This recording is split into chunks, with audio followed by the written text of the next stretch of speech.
Bismillahirrahmanirrahim. Assalamualaikum warahmatullahi wabarakatuh. Ananda semuanya, hari ini pelajaran kita tentang menghidupkan nurani dengan berpikir kritis berdasarkan surat Ali Imran ayat 190-191.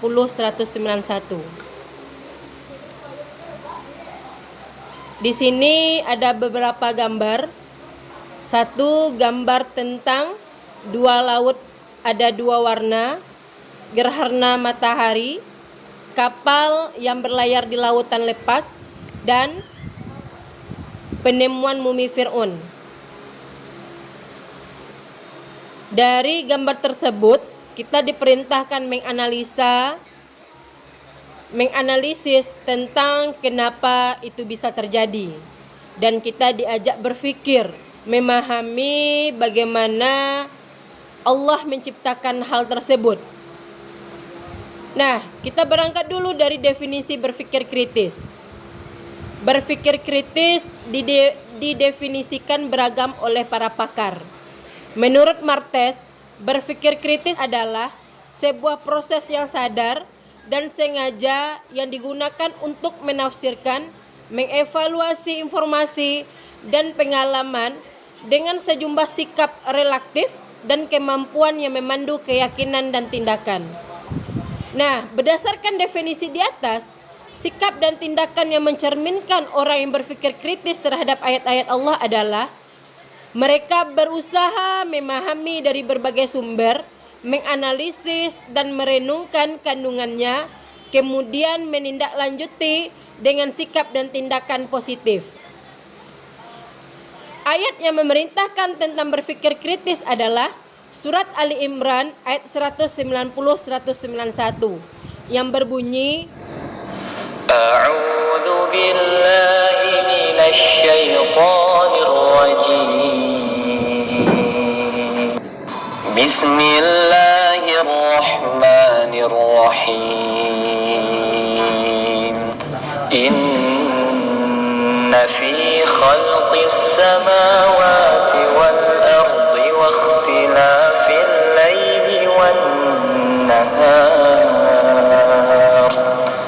wa ikhtilafil laili wan nahari la ayatin li ulil albab alladzina yadhkuruna Allaha qiyaman wa qu'udan wa 'ala junubihim wa yatafakkaruna fi khalqis samawati wal ardi ربنا ما خلقت هذا باطلا سبحانك فقنا عذاب النار. yang artinya sesungguhnya dalam penciptaan langit dan bumi dan pergantian malam dan siang terdapat tanda-tanda kebesaran Allah bagi orang yang berakal, yaitu orang-orang yang mengingat Allah sambil berdiri, duduk, atau dalam keadaan berbaring. Dan mereka memikirkan tentang penciptaan langit dan bumi seraya berkata, Ya Tuhan kami, tidaklah Engkau menciptakan semua ini sia-sia. Maha suci Engkau, lindungilah kami dari azab neraka. Nah, kita analisa dulu hukum tajwid yang terdapat dalam ayat 190 dan 191. Khalqis, kis, alif lam bertemu dengan huruf sa, sa-nya ada tasdik, hukum bacaannya adalah idgham samsiyah. Wal ardi, ada alif lam tetapi nggak ada tasdik, setelahnya ada huruf alif, hukum bacaannya adalah qamariyah, alif lam qamariyah. Lanjut, ada lagi qiyamau, tanwin bertemu dengan waw, hukum bacanya adalah idgham bil gunnah. Lanjut, yang keempat junubihim, ada nu-nya panjang, hukum bacanya adalah mat tabi'i.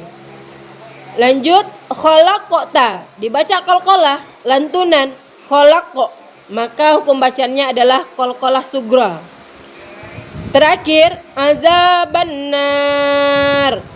Hukum bacaannya di akhir kalimat adalah mat arid li sukun.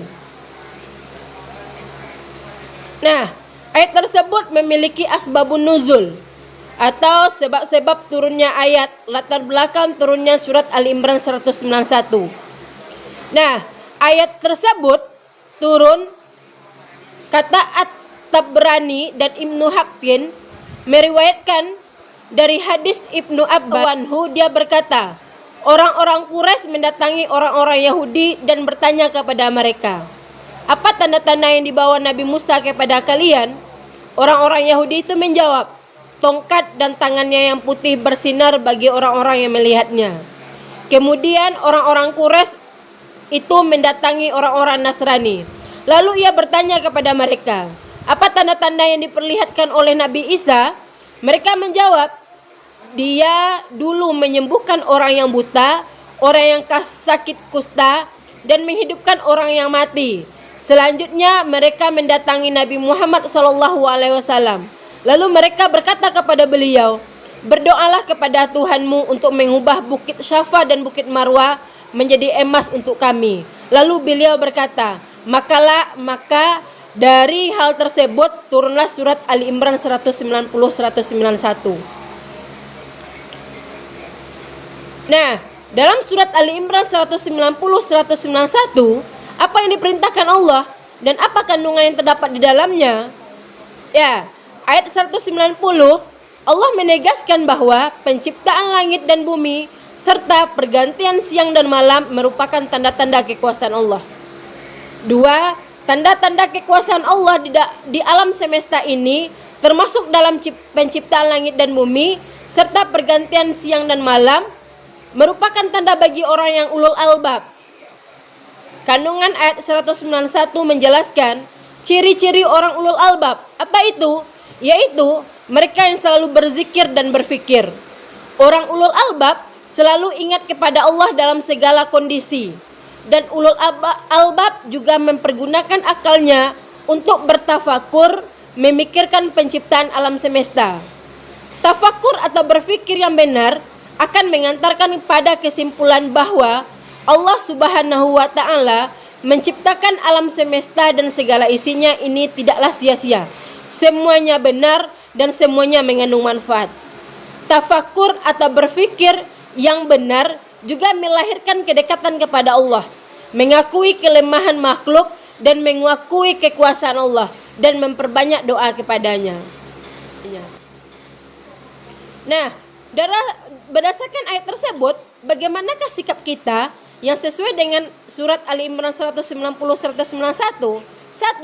Kita sebagai manusia berusaha memahami ayat Al-Quran dan hadis dengan baik dan benar, serta kritis dan objektif dalam menghadapi problematika yang ada melalui berbagai sumber atau rujukan yang terpercaya. Berusaha bersikap kritis dalam memahami semua fenomena alam sehingga mampu menemukan manfaat, faedah dan maslahat dari tanda-tanda kebesaran Allah yang ada di alam raya. 3. Mengedepankan pikiran yang kritis terhadap problematika yang muncul sehingga tidak menimbulkan keburukan bagi orang lain. 4. Bukti orang yang bersyukur adalah menggunakan akal pikiran, kalbu dan nafsu secara seimbang dan profesional sehingga semua anugerah tersebut membuahkan hasil yang baik dan benar, positif serta bermanfaat. Mengingat Allah Subhanahu wa Ta'ala dalam segala kondisi, baik dalam keadaan senang maupun susah, kaya ataupun miskin, maupun suka ataupun duka, dengan menjalankan segala perintahnya dan meninggalkan larangannya.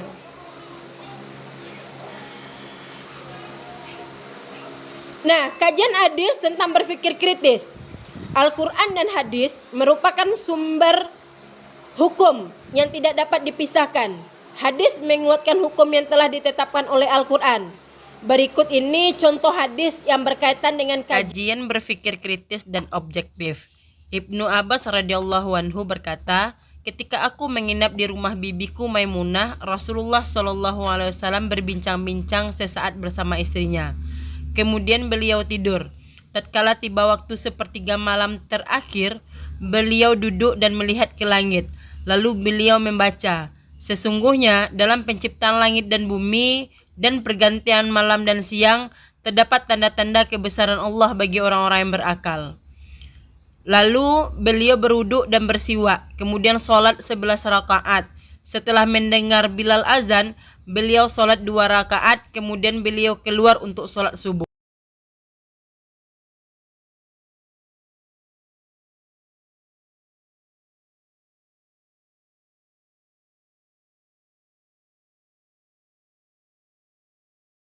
Kedua, Rasulullah SAW mengingat kita melalui bacaan surat Ali Imran ayat 190 agar akal pikiran digunakan bukan hanya untuk urusan duniawi, tetapi juga untuk akhirat.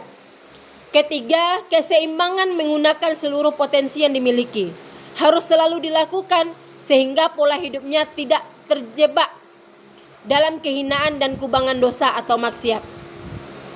Semakin cerdas seseorang, seharusnya semakin mendekatkan diri kepada Allah, yang dibuktikan dengan melaksanakan sholat malam dan amalan-amalan sunnah lainnya. Nah, beginilah alur orang yang ulil albab. Dalam surat Ali Imran ada kata-kata ulil albab. Apa itu ulil albab dan apa kaitannya dengan berpikir kritis? Orang ulul albab adalah seseorang yang memiliki wawasan yang luas dan mempunyai ketajaman dalam menganalisis suatu permasalahan, tidak menutupi diri dari semua masukan yang datang dari orang lain. Dengan kecerdasan dan pengetahuan yang luas, mereka tidak melalaikan Allah. Bahkan mereka menggunakan kelebihan yang dimiliki untuk selalu mendekatkan diri kepada Allah Subhanahu wa Ta'ala. Hikmah berpikir kritis. Pertama, dapat memahami makna-makna yang tersembunyi di balik penciptaan alam semesta dan fenomenanya yang terjadi. Kedua, dapat memanfaatkan alam untuk kepentingan umat manusia secara optimal. Ketiga, semakin tertantang untuk melakukan penelitian terhadap fenomena alam yang terjadi sehingga mampu mengungkapkan lebih banyak makna, faedah, dan manfaat yang terkandung di balik penciptaan alam semesta dan problematika yang muncul. Terima kasih, itulah materi kita hari ini. Atas perhatiannya, Ibu ucapkan terima kasih. Assalamualaikum warahmatullahi wabarakatuh.